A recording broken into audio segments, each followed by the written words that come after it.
Que a paz e o imenso amor do Mestre Jesus possa nos envolver nesses instantes, serenando a nossa mente, para que nós possamos juntos aproveitar esse tema, que é a preciosidade do tempo. Já paramos para pensar em quanta bondade Deus dá a todos os seus filhos, sem distinção de raça, de cor, de idade? Todos os dias, sem exceção, nos é depositado um crédito de 86.400 segundos. Se nós revertêssemos esses segundos em moedas, sentiríamos que ficaríamos assim desesperados para poder aproveitar cada centavo. Iríamos investir em viagens, em roupas, joias, imóveis, e gostaríamos de chegar ao final do dia sem um centavo. Por quê? No final do dia, nós não poderíamos acumular para o dia seguinte e nem emprestar para ninguém, não poderíamos deixar um cheque predatado para um outro momento oportuno. Teríamos que todos os dias aproveitar muito bem esses 86.400 segundos convertidos em reais. Ou nesses instantes, nós vamos fazer essa analogia, né? Pensarmos o tempo. Eu tenho usado adequadamente? Então, sempre que estivermos pensando na situação onde há aquela frase, né, que ouvimos sempre no ditado popular: eu vou matar o tempo. Eu vou, muitas vezes, ficamos sem fazer nada, ou ainda pior, usamos o nosso precioso tempo para fazer fofoca, estar ali na maledicência, né, cuidando da vida alheia. E por que não nós aproveitarmos esse tempo para coisas saudáveis, para coisas que vão nos elevar tanto fisicamente, moralmente e espiritualmente? Então, a nossa reflexão, eu peguei aqui o item 3, capítulo 3, Ilumine Suas Horas, do livro Vereda Familiar, de Raul Teixeira. Nesse livro, ditado pelo espírito de Teresa de Brito, eles pontuam algumas coisas que nós podemos colocar em prática para associarmos com o nosso dia a dia, se estamos aproveitando desse presente que nos foi dado, que nos é dado todas as manhãs. Nós devemos organizar o nosso tempo. Muitas vezes nós falamos assim: ai meu Deus, eu tenho tanta coisa para fazer, o meu dia devia ter 48 horas. Será que nós precisamos mesmo de 48 horas? Ou precisamos organizar o nosso tempo? Para que a nossa vida seja uma vida equilibrada, nós precisamos ter boa saúde, ter dinheiro, porque nós vivemos na matéria, nós precisamos pagar nossas contas, precisamos alimentar e de vez em quando descansar para recarregar as nossas energias. Então vamos pensar. Quando nós distribuímos bem o nosso tempo, nós devemos pensar da seguinte forma: Eu preciso ter menos ação e mais assertividade. Porque não adianta eu ficar naquele desespero de querer fazer tudo ao mesmo tempo, errando uma vez atrás da outra. Então, a primeira coisa, devemos buscar serenidade e termos planejamento para distribuir o nosso tempo. Aí veremos que não há necessidade de termos 48 horas no nosso dia. Precisamos ter atividade física. Nesse momento da atividade física, eu não devo ficar 8, 10 horas por dia em cultivo do corpo, né? Cultuando a beleza, a estética e me colocar como se fosse um bibelô, uma bonequinha. Nada contra a atividade física, cuidar bem do corpo, até porque o nosso corpo, ele é o templo do espírito. Então, ele precisa estar bem conservado e estar bem cuidado. O que nós fazemos referência é o seguinte: é não ficar demasiadamente só preocupado com o corpo, né? Nós precisamos ter uma boa alimentação, mas não viver em prol da comida, né? Não ficar ali escravo da alimentação. Porque nós vemos hoje dois extremos, né? Primeiro, nós temos o lado da fome, que mata muitas pessoas, e temos o lado da obesidade, da compulsão, que hoje em dia ataca até as nossas crianças, né? Nós estamos vendo aí cada dia mais crianças acometidas da obesidade, do diabetes, da pressão alta, né? Então, tudo isso pela nossa falta de equilíbrio. E muitas vezes o nosso maior prazer é estar reunidos com a família em comilança, né?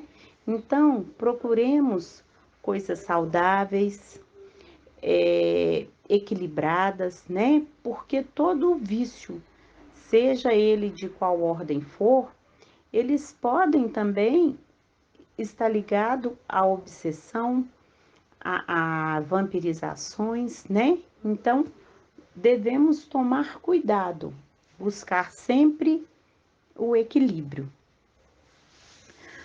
Quando outro item, né, que Teresa de Brito pontua para Raul de Teixeira, é que muitas vezes no nosso dia a dia, no nosso trabalho, nós queremos viver só de gorjeios turísticos, né? A gente fala assim: ah, se eu ganhar na Mega Sena, eu vou viver viajando. Eu não quero mais nem saber de trabalhar. Eu quero todo mundo a meu dispor, me servindo, e ficarei o tempo todo viajando. E aí, quando nós nos pegamos em determinadas situações em que precisamos ficar muito tempo afastado do trabalho, nós já nos sentimos incomodados pela falta de atividade. Então, não desejemos, né, que a ociosidade venha fazer parte do nosso dia a dia demasiadamente. Porque nós precisamos sim trabalhar e também descansar, né? Joana de Ângeles nos chama atenção para essa compulsão ao trabalho.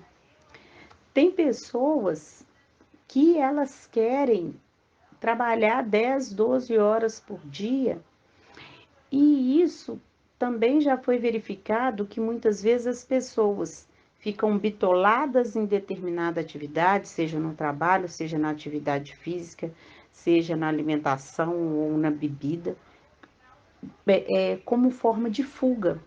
Então, ela se prende em uma determinada situação para que ela não precise enfrentar outra situação, né? Aí eu quero ficar só no trabalho, porque aí eu lá no trabalho eu não vou chegar em casa, não vou aguentar aquele marido chato, aquele filho chato, aquela esposa que só fala na minha cabeça.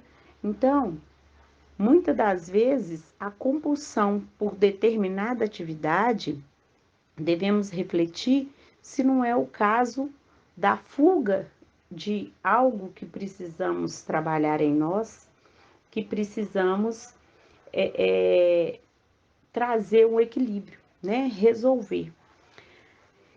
E nós devemos nos lembrar também que a ociosidade, ela anda junto com a preguiça. E a preguiça, essa nos tira a oportunidade de sermos úteis. Ela deforma a nossa oportunidade de sermos úteis. Então, devemos ter muito cuidado nas questões da ociosidade e da preguiça, né? Aí nos deparamos com a seguinte frase: ah, mas eu não tenho nada que eu possa fazer para ajudar o outro. Eu ganho pouco, o que eu ganho mal dá para mim, e, né, um rio de lamentação. E se nós pararmos para pensar, quantas e quantas formas de ajudar que só vai depender de uma coisa que é muito preciosa. Mas só nós temos condições de dar ao outro, que é o nosso tempo. Muitas vezes você pode ir comprar um presente caro e levar para uma pessoa, mas aquele presente não teve um significado tão grande como a sua presença do lado dela, como passar umas horas ali relembrando fatos felizes, é, é, tendo alguém para compartilhar, para conversar, né? Nós vemos aí inúmeros grupos que se unem para fazer marmita para moradores de rua. Uns doam alimento, outros doam um trabalho, e naquela alegria, uns sentam ao lado deles para ouvir os questionamentos, ouvir as dificuldades, né? Então, não é necessário nós esperarmos dinheiro ou aposentar para poder ajudar o próximo, né? Nesse livro mesmo, Vereda Familiar, Teresa de Brito, ela fala, pregue um botão numa roupa que você vai doar, porque muitas vezes nós tiramos ali, né, fazemos uma limpeza daquilo que não nos serve mais e doamos de qualquer forma, às vezes humilhando aquele que vai receber, porque nós não teríamos coragem de vestir, né? Agora, e queremos que o outro vista. Muitas vezes ele já se encontra numa situação deplorável, está deprimido, ao invés de receber uma roupinha limpinha, bonitinha, recebe uma roupa rasgada, uma roupa sem botão, uma roupa sem zíper, né? Então nós podemos fazer o quê?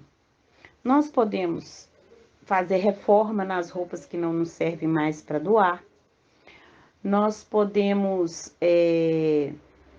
nos unir fazendo peças para mães carentes. Uns sabem costurar, outros sabem fazer crochê, outros sabem fazer tricô. Aquele que não sabe, ele pode buscar aprender, né? Agora, recentemente eu vi a campanha de pessoas recolhendo caixa de leite de suco para poder costurar e fazer esteiras para moradores de rua.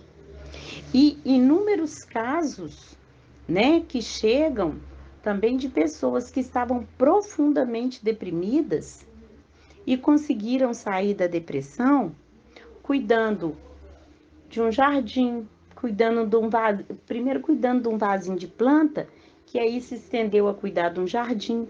A beleza das plantas, a energia das plantas, ela auxilia no nosso equilíbrio, né?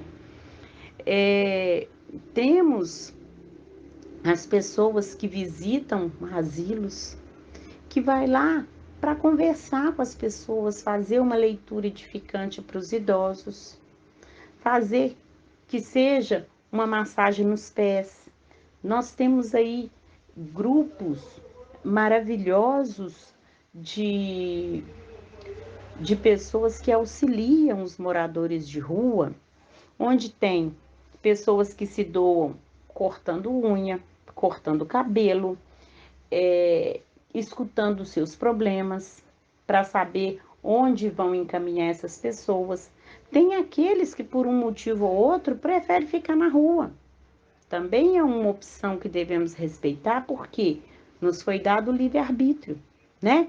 Mas não é porque a intenção dele foi ficar na rua, que nós não podemos dar um prato de comida, uma roupa limpa, né?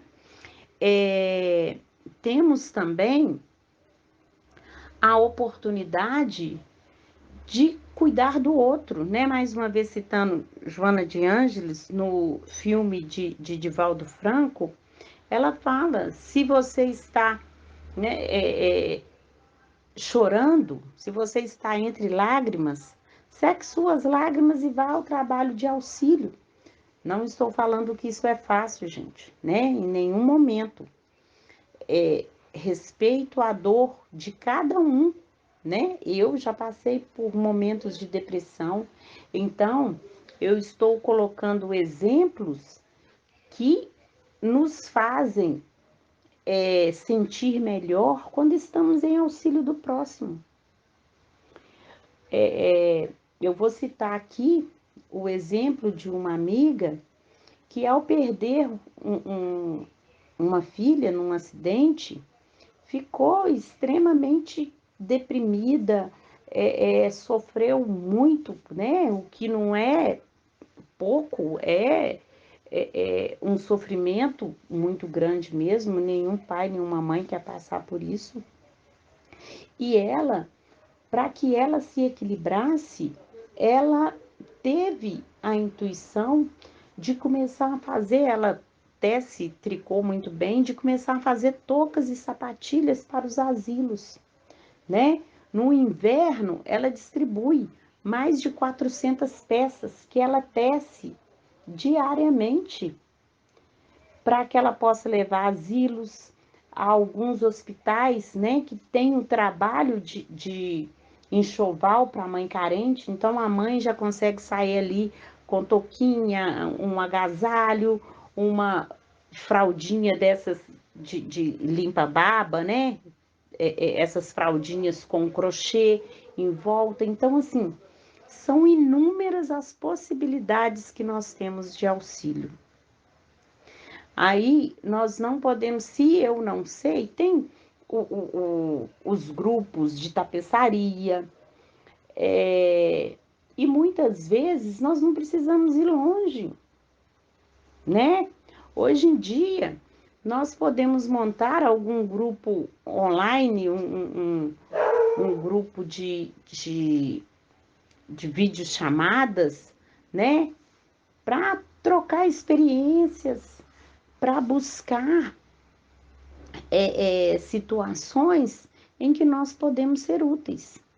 Mas se eu cheguei à conclusão que eu não estou preparada para nenhum tipo dessas atividades que vai fazer do meu tempo,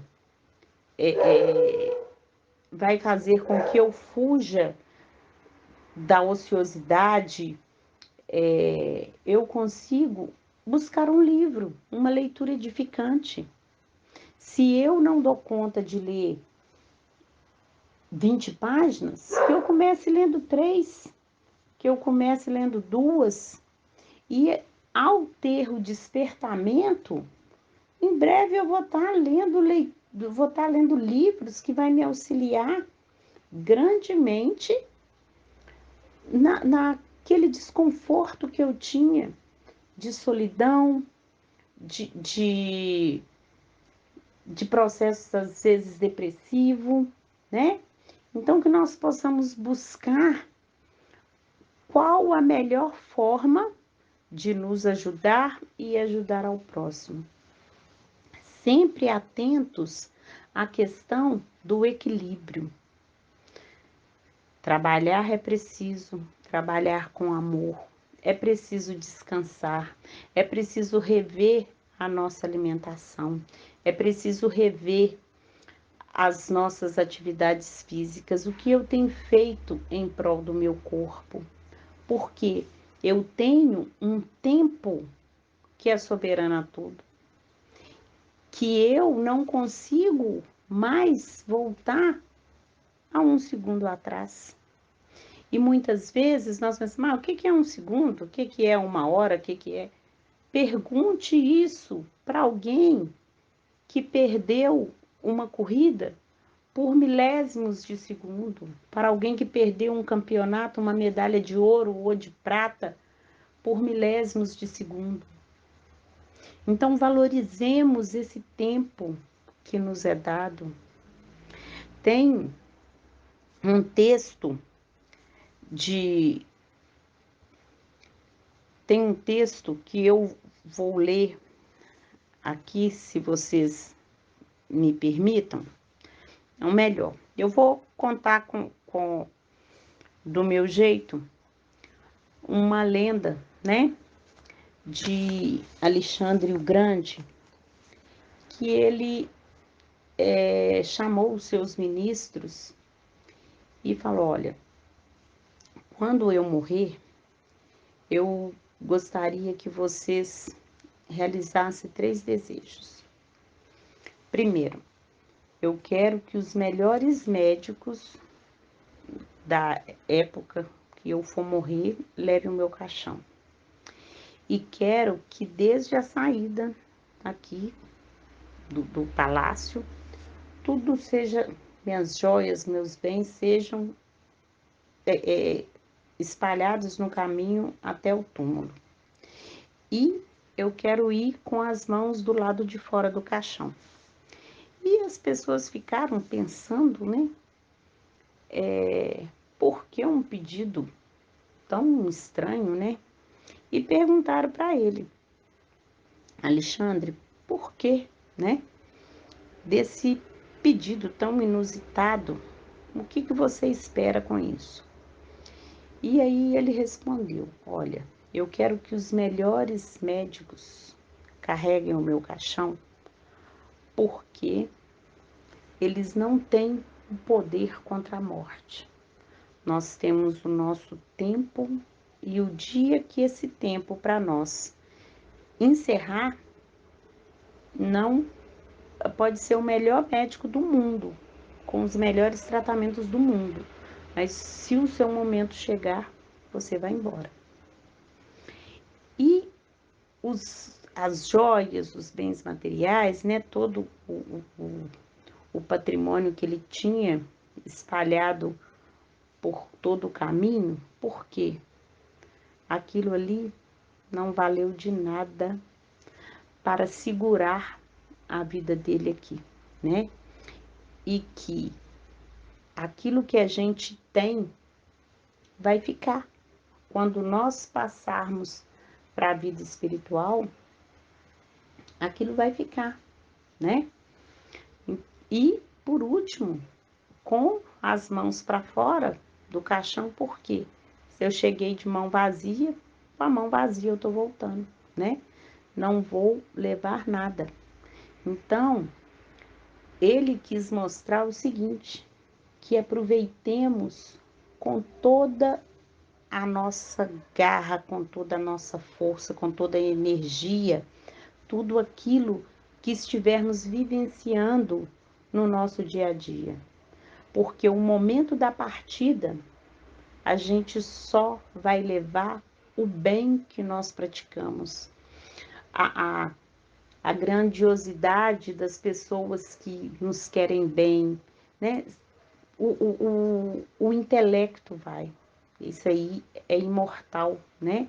Tudo aquilo que nós aprendemos, nós vamos levar, mas material físico, tudo fica, né?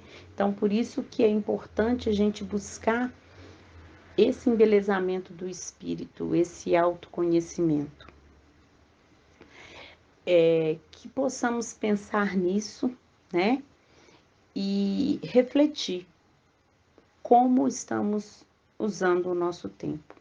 Se estamos planejando bem, se estamos distribuindo bem o nosso tempo para aquilo que nos faz bem e, principalmente, estamos aproveitando esse tempo para fazer bem para alguém, né?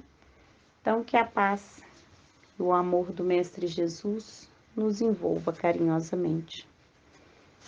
Que possamos cada dia aproveitar cada segundo desses 86.400 segundos que nos é dado a cada dia. Que assim seja.